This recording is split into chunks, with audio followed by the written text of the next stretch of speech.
그분께서 그들에게 말씀하셨다. 그러면 너희는 나를 누구라 말하고 있느냐? 그러자 시몬 베드로가 대답하여 말했다. 다름 아닌 당신은 그리스도요 살아계시는 하나님의 아들입니다. 이에 응해 예수님께서 그에게 말씀하셨다. 내가 복되다 요나의 아들 시몬아, 네게 계시하신 이는 혈육이 아니라 하늘에 계시는 내 아버지이기 때문이다. 자, 나 역시 네게 다름 아닌 너는 돌멩이다라 말한다. 마찬가지로 이 안반 위에 내가 내 교회를 건축할 것이요 음부의 문들이 그것을 압도하지 못할 것이다.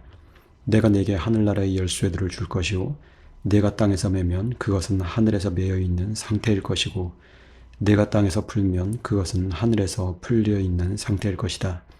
헬라어 원문 직역 마태복음 16장 15절에서 19절. 이번 과에서는 교황제 이론적 토대가 되는 마태복음 16장 15절에서 19절을 살펴보도록 하겠습니다. 특히 18절이 중요한데 우리말 번역 성경을 보면 18절은 이렇게 되어 있습니다. 또 내가 네게 이르노니 너는 베드로라. 내가 이 반석 위에 내 교회를 세우리니 음부의 권세가 이기지 못하리라. 이 부분을 토대로 교황주의자들은 교황제를 정당합니다. 봐라, 너는 베드로다. 내가 이 반석 위에라고 예수님께서 말씀하셨으니까 베드로는 곧 반석 아니냐, 이렇게 큰소리칩니다. 역사적으로 내내 그래왔고 오늘날에도 그렇습니다. 세계적으로 권위 있다 여겨지는 바우어 헬라어 사전 역시 마찬가지입니다. 베드로를 일컬어 사도들 중에 으뜸, 대표, 수제자란 표현을 씁니다. 신학자들이건 목회자들이건 베드로의 수익권을 확립하기 위해 안다라는데 그 이유는 사실 다른 데 있습니다. 그래야 자기들도 그 수익권이라는 울타리 안에서 무언가 해먹을 수 있기 때문입니다. 그러면서도 사람들 위해 굴림도 하고 존경도 받을 수 있기 때문입니다. 오늘날 교회의 핵심적인 문제는 바로 여기에 있습니다. 오늘날의 교회들은 심지어 개혁주의를 표방하는 교회들조차 대부분 교황주의에 오염되어 있습니다. 그 신학적 정당화 작업의 일환이 바로 베드로 수익권입니다. 일단 어떤 교회가 교황주의에 오염되면 그 교회에서 한 사람이 하나님의 자리에서 하나님 노릇해도 사람들은 그 사실을 깨닫지 못합니다.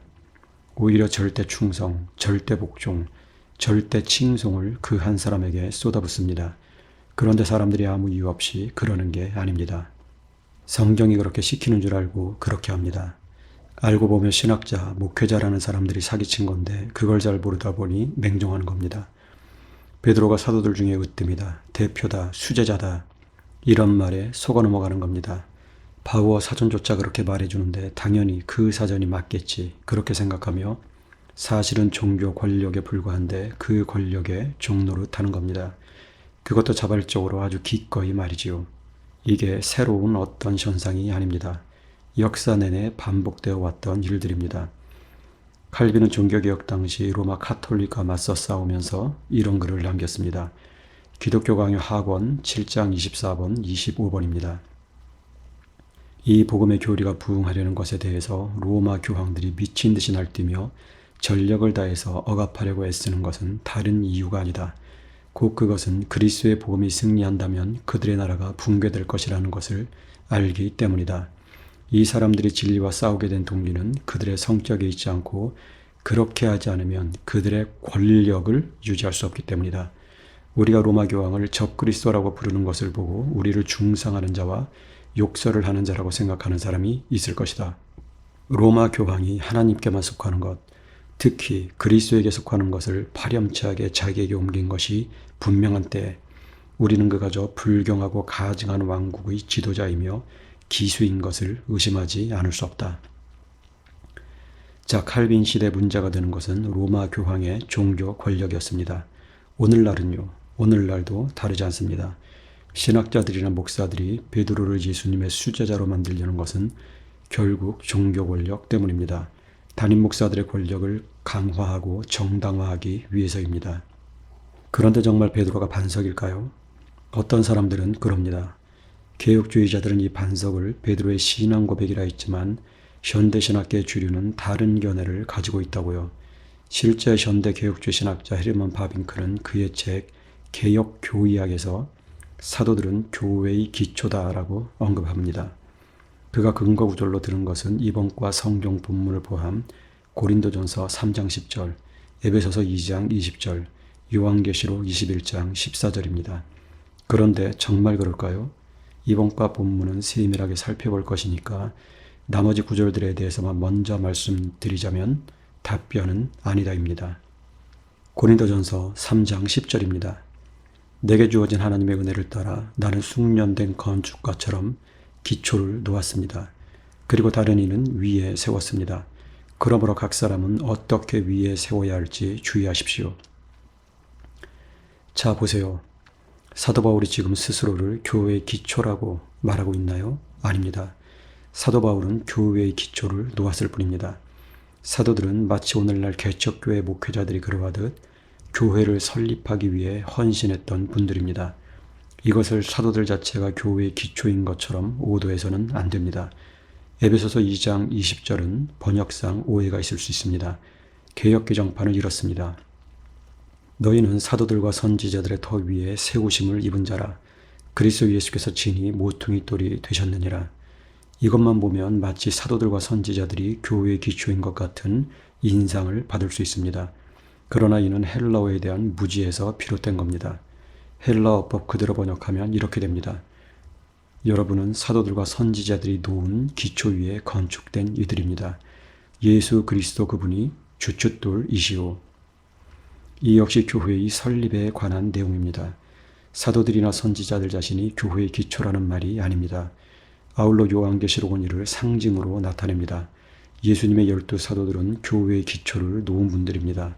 그것이 미래에 도래할 영광스러운 나라에 그대로 반영됩니다. 그러면 어떤 사람들은 그럴 겁니다. 헤르만 바빙크 같은 위대한 개혁주의 신학자를 너 같은 듣보잡이 뭔데 비판하냐고요. 저는 바빙크를 존중합니다. 그러나 이 세상에 완전한 사람은 없습니다. 교회의 기초에 대한 사도 바울의 언급 자체가 베드로 반석서를 부정합니다. 교회의 설립을 위해 헌신한 사람들은 베드로뿐 아니라 다른 사도들을 포함해 그들의 동역자들까지 정말 다양하기 때문입니다. 자, 이번 본문으로 돌아와 먼저 성경 해석의 원칙을 점검해야 합니다. 성경을 해석할 때 종교개혁자들은 몇 가지 기준을 세웠습니다. 그중 하나가 성경은 성경으로 푼다는 원칙입니다. 예를 들어 성경을 철학으로 푼다든가 사회학, 심리학으로 푼다고 해보십시오. 또는 자기의 직감으로 푼다고 해보십시오. 제대로 된 해석이 나올 리 없습니다. 성경을 앞에 놓고 그냥 자기가 믿고 싶은 대로 믿는 것일 뿐입니다. 그런데 성경은 성경으로 푼다고 할 때 가장 기초가 되는 게 문맥입니다. 그 중에서도 단어 자체의 쓰임새입니다. 단어나 문맥, 성경 전체를 세밀하게 살피지 않는 해석은 절대 바른 해석일 수 없습니다. 또 그런 것이 성령님의 조명하심일 리도 없습니다. 헤르만 바빙크는 게바, 베드로, 반석을 동일시합니다. 또 이를 근거로 예수님의 말씀, 이 반석 위에 내가 내 교회를 세우리라 해서 이 반석은 베드로의 인격이라고 주장함으로써 종교개혁자들의 견해를 건너뛰고 교황주의자들의 편으로 돌아섭니다. 그런데 이게 바른 해석일까요? 그렇지 않습니다. 먼저 단어 자체의 의미입니다. 18절을 보면 너는 베드로라 내가 이 반석 위에 라고 되어 있다 보니 사람들은 베드로 즉 헬라어 베트로스의 의미가 반석인 줄 압니다. 아닙니다. 마카비아 1장 16절을 보면 베드로 즉 헬라어 단어 베트로스의 정확한 의미를 알 수 있습니다. 노익산테스텐투 파트노마토스 그립텐티란 발론테스 베트루스 수인에게 라우노 산톤 헤게 모나 그들은 천장에 숨겨진 문을 열고 돌들을 던져 통치자에게 번개처럼 내리꽂았다. 여기서 돌들이 정확히 베트루스입니다. 베트로스의 복수 목적격입니다. 자, 사람들이 신전 안에 몰래 숨어 있다가 안티오쿠스와 그의 부하들이 들어오자 천장에서 베드로들, 즉 돌들을 번개처럼 내리꽂습니다. 그런데 만약 베드로, 즉 베트로스가 반석을 의미한다면 말이 안 됩니다. 어떻게 사람들이 반석을 집어 던집니까? 베트로스는 손으로 던질 수 있을 정도의 돌입니다. 또 그 돌들을 번개처럼 내리꽂았다고 하는 것으로 봐 그 크기가 아주 커선 안 됩니다. 그러면 속도가 안 나옵니다. 당연히 베드로, 즉 베트로스는 그냥 돌멩이입니다. 자, 보세요.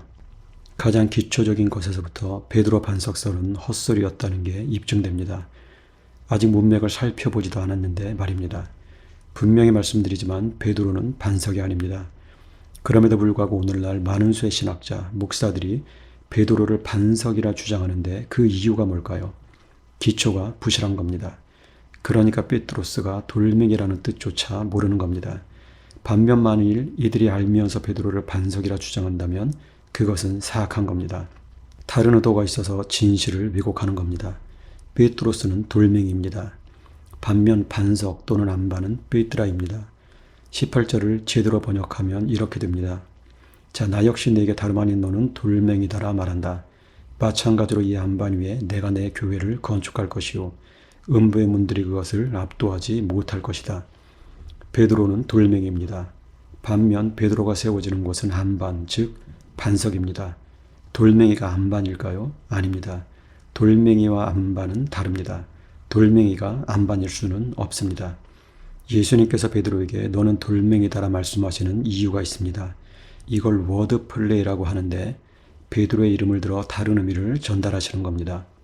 예수님께서 베드로를 돌멩이라 말씀하신 이유는 베드로의 신앙 고백 때문입니다. 베드로는 예수님께 무엇이라고 말합니까? 다름 아닌 당신은 그리스도요 살아계신 하나님의 아들입니다. 우리말 성경에는 주는 이렇게 되어 있지만 원문을 보면 당신은입니다. 당신은 그리스도요 살아계시는 하나님의 아들입니다가 신앙 고백의 내용입니다. 자, 여기서 여러분이 분명하게 알아야 할 것이 있습니다. 기독교 역사는 두 갈래로 나누어집니다. 한 갈래는 인간의 권위를 극대화하는 것입니다. 한 인간이 하나님의 자리를 찬탈하고 스스로 하나님의 대리자, 그리스도의 대리자 노릇을 하는 것입니다. 이것을 교황주의라고 합니다. 교황주의자들은 스스로 권위를 세워야 하기 때문에 신앙 고백을 중시하지 않습니다. 반면 다른 한 갈래는 하나님의 권위를 귀히 여기는 것입니다. 당연히 하나님의 말씀, 신앙 고백을 중시하지 않을 수가 없습니다. 베드로의 신앙 고백은 이후 사도신경, 니케아 신경, 아타나시우스 신경, 그리고 종교개혁기가 되면 하이델베르그 요리문답이나 웨스트민스터 신조 등으로 이어집니다. 어떤 사람들은 하이델베르그 요리문답이나 웨스트민스터 신조를 교리라고 생각하는데 사실 교리이기 전에 신앙 고백입니다. 그런데 왜 시간이 흐를수록 신앙 고백이 복잡해질 수밖에 없는가? 그 이유는 너무나 분명합니다. 그만큼 잘못된 가르침이 횡행하고 교회를 오염시켰기 때문입니다. 처음에는 사도 베드로의 신앙 고백으로 좋겠지만 시간이 흐르면서 그것으로는 부족해진 겁니다. 이단들이 다양한 방식으로 성경에 게시된 진리를 부정하고 왜곡했기 때문입니다. 왜곡과 오류에 맞서 성경에 게시된 신앙의 내용을 표현하려다 보니 시간이 흐를수록 점점 더 복잡해질 수밖에 없었던 겁니다. 자, 예수님께서 말씀하시는 안반, 교회의 토대는 무엇일까요? 베드로 개인이 아닙니다. 베드로의 신앙 고백입니다. 17절을 보면 예수님께서 베드로의 신앙 고백을 무엇이라 말씀하시느냐? 바로 계시라고 말씀하십니다. 우리말 번역 성경은 이 부분을 네게 알게 한 이는 이라고 되어 있어서 분명하지 않지만 원문을 그대로 번역하면 보다 확실해집니다. 예수님께서 그에게 말씀하셨다. 내가 복되다. 요나의 아들 시몬아, 내게 계시하신 이는 쉐륙이 아니라 하늘에 계시는 내 아버지이기 때문이다. 왜 베드로는 복 있는 사람일까요? 본인이 잘나서? 교회의 반석이 될 정도로 탁월한 인품과 열정을 가지고 있어서? 교황주의자들은 그렇게 주장합니다. 그러나 아닙니다. 베드로가 복 있는 사람인 이유는 베드로가 하나님께서 계시하신 그 계시의 수납자였기 때문입니다. 그 계시의 내용이 무엇인가요? 바로 베드로의 신앙 고백입니다. 이것은 무엇을 뜻하는가? 비록 베드로가 예수님에 대해 신앙 고백을 했지만 그것은 베드로 자신에게서 나온 말이 아니라는 뜻입니다. 베드로가 지어냈거나 상상해낸 그 어떤 지식이 아니라는 뜻입니다. 하나님께서 베드로의 지각을 여셔서 예수님이 어떤 분이신지를 가르치셨다는 뜻입니다. 어떤 신학교 교수는 그럽니다. 베드로의 신앙 고백은 사랑 고백이었다는 것입니다. 그 뜨거운 사랑 고백 때문에 베드로는 교회의 반석이 될 수 없었다는 겁니다. 그저 한심할 뿐입니다. 우리나라의 유명한 신학교 교수인데 교수로서 기본조차 되어 있지 않기 때문입니다. 적어도 그렇게 말하려면 최소한 한 번은 원문을 살펴보았어야 합니다. 단 한 번이라도 이 본문을 놓고 고민해 봤어야 합니다. 그런데 고민의 흔적이 전혀 없습니다.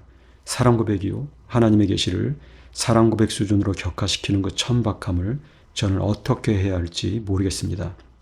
목사하며 목회하는 데 바빠서 그러나 보다 이해라도 하겠는데 교수라는 사람이 그러니 그저 어이없을 뿐입니다. 베드로의 신앙 고백은 사랑 고백이 아닙니다. 계시입니다. 요한계시록의 책 제목이 헬라어로 무엇인가요? 아포칼립시스입니다. 정확하게 이 단어와 어원이 같은 동사 아포칼립도 즉 계시하다가 베드로의 신앙 고백에 대해 사용됩니다. 베드로의 신앙 고백에 앞서는 게 바로 하나님의 계시입니다. 하나님께서 나타내신 것을 베드로가 이야기한 것에 불과합니다. 그런데 사랑 고백이라뇨? 무슨 연애합니까? 사랑 고백은 무슨 사랑 고백입니까? 다 인간을 신격화하기 위해 벌이는 작태에 불과합니다. 사랑 고백이라 해야 베드로를 높일 수 있고 그래야 베드로를 교회의 반석이라 정당화할 수 있으니까 그런 헛소리들을 해대는 겁니다. 그러나 베드로의 입에서 나왔다 해서 그 근거가 베드로에게 있는 게 아닙니다. 베드로는 단지 그 계시의 수납자, 도구에 불과할 뿐입니다. 계시하신 분은 하나님입니다. 그래서 예수님께서 베드로를 향해 그 이름 그대로 돌멩이라 하신 겁니다. 바둑으로 따지면 절묘한 한 수입니다. 베드로가 교회의 반석이 아니라는 것도 표현하고 동시에 계시의 수납자로서 베드로가 얼마나 큰 영예를 받아 누리고 있는지도 표현할 수 있는 절묘한 한 수입니다. 그러나 베드로는 연약한 한 인간에 불과합니다. 불완전하고 연약하게 짝이 없는 한 인간이 교회의 반석이 된다는 것은 그냥 교황주의자들이 지어낸 망상에 불과할 뿐입니다. 그런데 그런 연약하게 짝이 없는 인간이 지옥의 권세마저 이긴다고요? 거짓말입니다. 하나님의 권세만이 지옥의 권세를 이길 수 있습니다. 그것은 이어지는 기사에서 더욱더 분명해집니다. 마태복음 16장 21에서 23절을 보면 바로 이어서 예수님께서 당신이 받으실 십자가 순환에 대해 말씀하시는 장면이 나옵니다. 우리가 아무 생각 없이 지나가서 그렇지 이 또한 계시입니다. 예수님께서 당신의 십자가 순환에 대해 말씀하시는 것 자체가 계시입니다. 한 번은 하나님께서, 한 번은 예수님께서 계시의 주체가 되시는 겁니다. 구속사의 신비를 드러내시는 겁니다. 그런데 이번에 베드로는 어떻게 행동하느냐? 계시의 수납자가 아니라 계시의 반대자 노릇을 합니다. 절대 그런 일은 일어나지 않을 것이라고 예수님을 뜯어말립니다. 이 상황에서 예수님께서 어떻게 반응하시나요? 내 뒤로 물러가라 사탄아, 너는 내 덫이다입니다. 헬라어로 스칸달론, 영어로 스캔들을 우리말로 번역하면 덫입니다. 너는 내 스캔들이다, 너는 내 덫이다가 예수님께서 베드로에게 내리신 처방이었습니다. 보세요. 거의 같은 시간에 베드로에게 상반된 평가가 내렸습니다.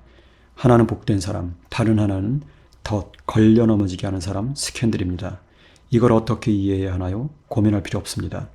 그게 인간의 수준입니다. 하나님의 은혜가 없으면 한순간 스캔들 덩어리가 되는 게 바로 인간입니다. 계시의 수납자가 되었다가 계시의 반대자가 되었다가 다르게 말하면 하나님의 말씀에 귀를 기울였다가 금방 하나님의 말씀을 대적했다가 하는 게 바로 인간입니다. 그런데 이런 인간 위에 예수님께서 교회를 세우신다고요? 이성이 있는 사람이라면 절대 그런 생각 못합니다. 성령과 말씀의 사람이라면 하나님이 어떤 분이신지 인간이 어떤 존재인지 정확하게 아는 사람이라면 절대 그런 식으로 접근하지 못합니다. 베드로를 교회의 반석이라 주장하는 사람들은 사실은 전혀 분별력이 없는 신학자는 고사하고 목사도 되어서는 안 될 그런 사람들입니다. 예수님께서 이 안반 위에 내가 내 교회를 건축할 것이요라고 말씀하실 때 이 안반 또는 반석은 베드로의 신앙 고백입니다. 베드로의 신앙 고백은 하나님의 계시로서 신적 권위를 가지고 있습니다. 계시는 하나님에게서 옵니다.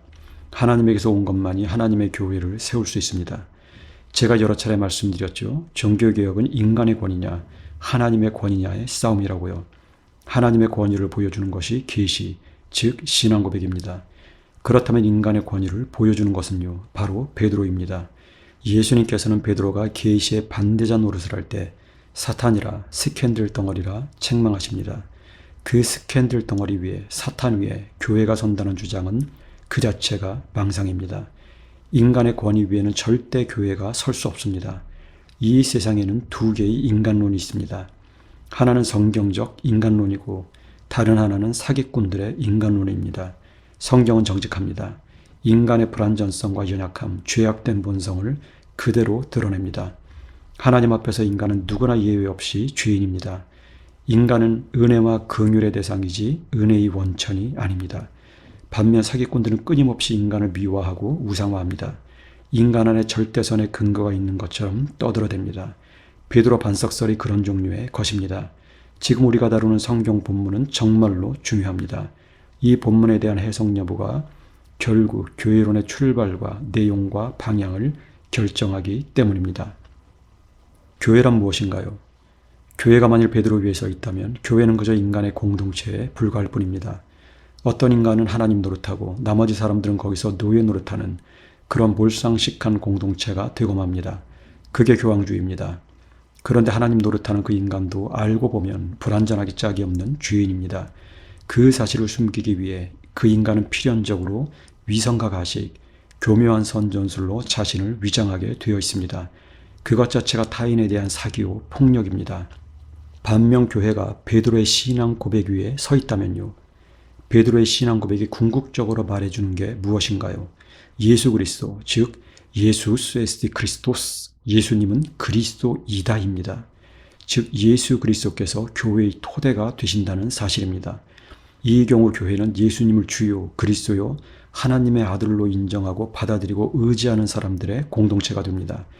예수 그리스도께서 머리이시기 때문에 그 누구도 다른 누구의 노예 노릇하지 않는 철저하게 자유인들로 구성된 자유인들의 공동체가 됩니다. 예수 그리스도께서는 교회의 머리이면서 동시에 교회의 토대입니다. 그런데 황희상은 특강 종교개혁사에서 천국 열쇠에 대해 다루며 이런 말을 합니다. 예수님께서 베드로의 신앙 고백 이후에 천국 열쇠를 베드로 개인이 아닌 사도들에게 주셨으며 이것은 곧 치리회를 의미한다는 것입니다. 물론 장로교 신학자들이 이런 입장을 취한 것은 사실입니다.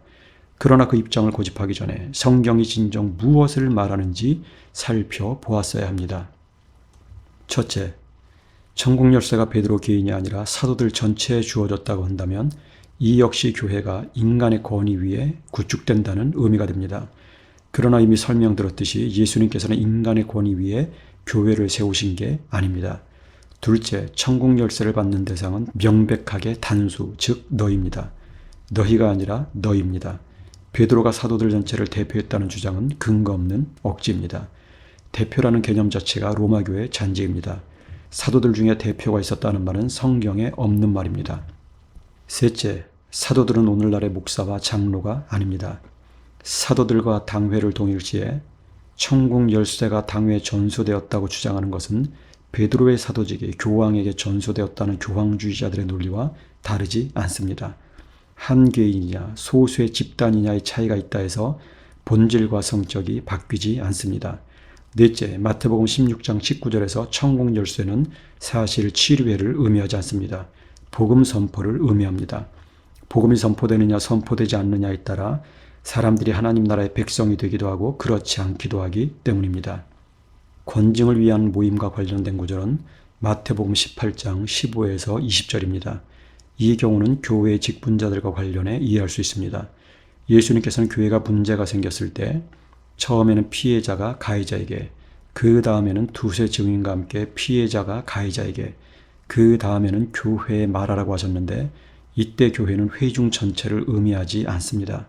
이는 사도시대의 교회를 보면 됩니다. 사도들은 예수님께 직접 가르침을 받았으므로 예수님의 가르침대로 교회를 설립하고 섬겼을 것이기 때문입니다. 사도시대 교회에는 장로회가 구성되어 있었습니다. 당연히 성도들 간에 문제가 생겼을 때 최종적으로 호소할 곳은 장로회였습니다. 이때 장로회는 권징을 위한 모임을 갖고 이 문제를 다루게 됩니다. 그러나 마태복음 16장은 전혀 다른 내용입니다. 권징에 관한 것이 아니라 교회의 본질에 관한 것입니다. 교회의 정체성을 규정짓는 것은 하나님의 계시로서의 신앙 고백입니다. 이 신앙 고백, 즉 복음이 선포되느냐의 여부가 바로 천국 열쇠입니다. 사도들에게 주어진 임무들 중에 가장 핵심적인 것이 바로 예수님은 그리스도다라는 메시지입니다. 사도 베드로는 이 메시지의 중요성에 대해 언지를 받은 첫 번째 사람입니다. 사도시대 이후 1차적으로 복음 선포의 사명을 부여받은 사람들은 분명 목회자들입니다. 칼빈은 천국 열쇠를 가르치는 직무로 이해합니다. 교회의 공적 모임에서는 당연히 목회자들이 복음을 선포하고 가르치는 일을 합니다. 칼빈은 교회의 표지로 두 가지를 드는데 하나가 복음 선포고 다른 하나가 바로 바른 성례의 집행입니다. 성례, 즉 세례와 성찬 역시 본질은 복음에 관한 겁니다. 궁극적으로 교회의 정체성을 규정짓는 요소는 오직 하나, 바로 복음입니다. 복음만이 사람들을 하나님 나라의 백성이 되게 합니다. 그래서 복음은 천국 열쇠입니다. 목회자들은 이 일을 위해 부름받은 사람들입니다. 목회자들의 이 직무는 아무리 강조해도 지나치지 않습니다. 그러나 여기에 그쳐서는 안 됩니다. 삶의 현장에서 성도들 역시 제사장 왕으로서 복음을 전파하고 복음의 정신을 따라 살 권한을 가지고 있고 또 마땅히 그래야 합니다. 만일 이것이 옳지 않다면 성도들에게 전도하라는 말 해서는 안 됩니다. 그러나 이런 사고방식은 성경 자체가 반대합니다.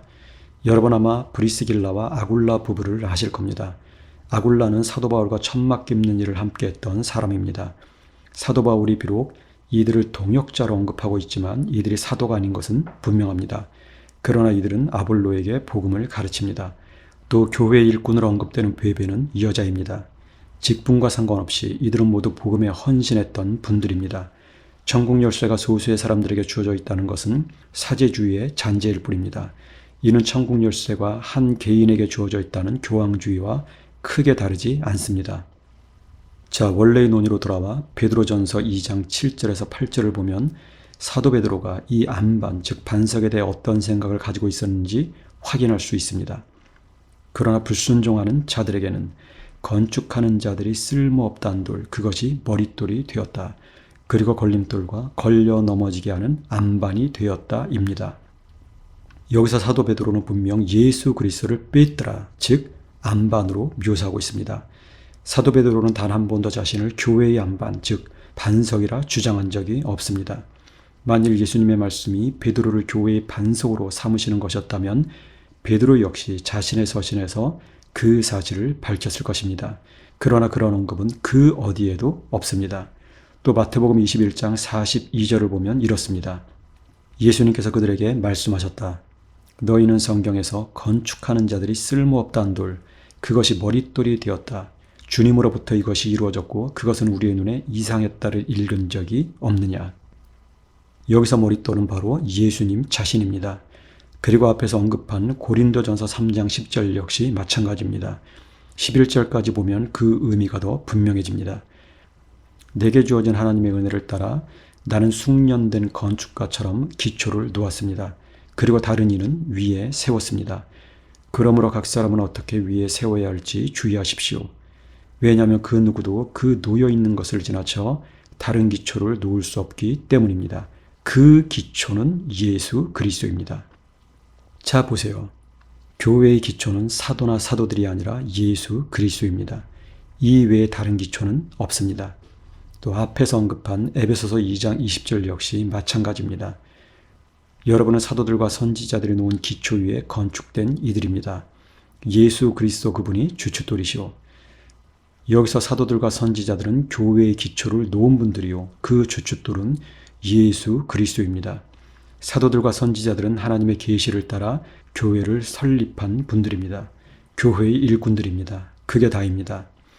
교회의 안반, 반석, 기초, 토대, 머릿돌, 주춧돌은 다름 아닌 예수 그리스도입니다. 자, 베드로의 인격 위에 교회가 세워졌다거나 베드로가 수제자라거나 아니면 일대 교황이라거나 하는 주장은 다 음흉한 속셈에서 나온 거짓말들입니다. 성경을 정직하게 읽어보면 베드로 수익권 주장이 얼마나 엉터리인지 금방 드러납니다. 성경이 말하는 것은 예수 그리스도의 수익권입니다. 예수 그리스도만이 교회의 머리요 주춧돌입니다. 그러함에도 오늘날 베드로의 권위를 높이려는 시도가 전방위로 일어나는 이유가 무엇일까요? 그만큼 전 세계 교회가 그리고 한국 교회가 로마교화 되었다는 뜻입니다. 다르게 말하자면 교황주의, 적그리스도의 정신에 점령당했다는 뜻입니다. 다시 말씀드리지만 이 세상에 존재하는 권력 중에 가장 무서운 게 바로 종교 권력입니다. 종교 권력은 심지어 악마저 선으로 둔갑시키기 때문입니다. 그 종교 권력의 정점에 있는 사람이 교황이요, 아울러 교황주의는 오늘날 개신교회까지 침투해 사람들의 의식을 마비시키고 있습니다. 오늘날 한국 개신교회가 소교황주의로 가고 있다는 사실을 모르는 사람은 아무도 없습니다. 교단을 불문하고 이런 현상은 광범위하게 퍼져가고 있습니다. 껍데기만 개신교고 알맹이는 로마교인 경우가 비일비재합니다. 저는 헤르만 바빙크 같은 신학자들을 존중하고 또 그들에게서 배우지만 그러나 그들이 완전하다고 생각하지는 않습니다. 그들에게도 오류가 있습니다. 심지어 오늘날 개혁주의를 자처하는 사람들에게는 더 심각한 문제가 있습니다. 이들은 배워야 할 것을 배우지 않고 배우지 말아야 할 것을 배우기 때문입니다. 그 결과는 로마교를 향한 회귀입니다. 명분은 개혁주의인데 내용은 로마교인 경우가 정말 많습니다. 의식적으로든 무의식적으로든 트로이의 목마가 되어서는 안 됩니다. 신앙 고백의 중요성에 대해 칼빈은 마태복음 16장 15, 19절 주석에서 이런 글을 남겼습니다. 이 말씀은 베드로라는 이름이 베드로 자신과 다른 신자들에게 공히 속하고 있음을 보여준다. 다시 말하면 모든 신자들은 그리스도에 대한 신앙에 근거하여 거룩한 일치에 의해 하나님께서 그 가운데 계시도록 신령한 건물을 형성한다. 주님은 이렇게 말씀하신 것과 같다. 너희는 지금 적은 숫자에 불과하다. 그러므로 현재 너희들의 고백은 조금밖에 그 가치를 발휘하지 못한다. 그러나 이 신앙 고백이 두드러지게 나타나고 광범위하게 보급될 때가 오게 될 것이다. 칼빈의 말대로 베드로의 신앙 고백은 전 세계로 퍼져나갔고 우리는 그 신앙 고백을 공유하며 그 안에서 하나로 묶여 있습니다. 우리를 하나로 묶는 것은 교황도 아니고 담임 목사도 아닙니다. 신앙 고백이 지향하는 바로 그분 예수 그리스도입니다. 성경으로 돌아가야 합니다. 다시 말씀드립니다. 이 싸움은 하나님의 권위냐 인간의 권위냐의 싸움입니다. 우리는 하나님 편에 섭니다. 그게 안전합니다. 오늘날 신학계, 교계의 주류를 자처하는 사람들이 인간의 권위 위에 서서 마치 하나님이 자신들의 편인 것처럼 입에 발린 말을 하는데 속아선 안 됩니다. 기도하겠습니다.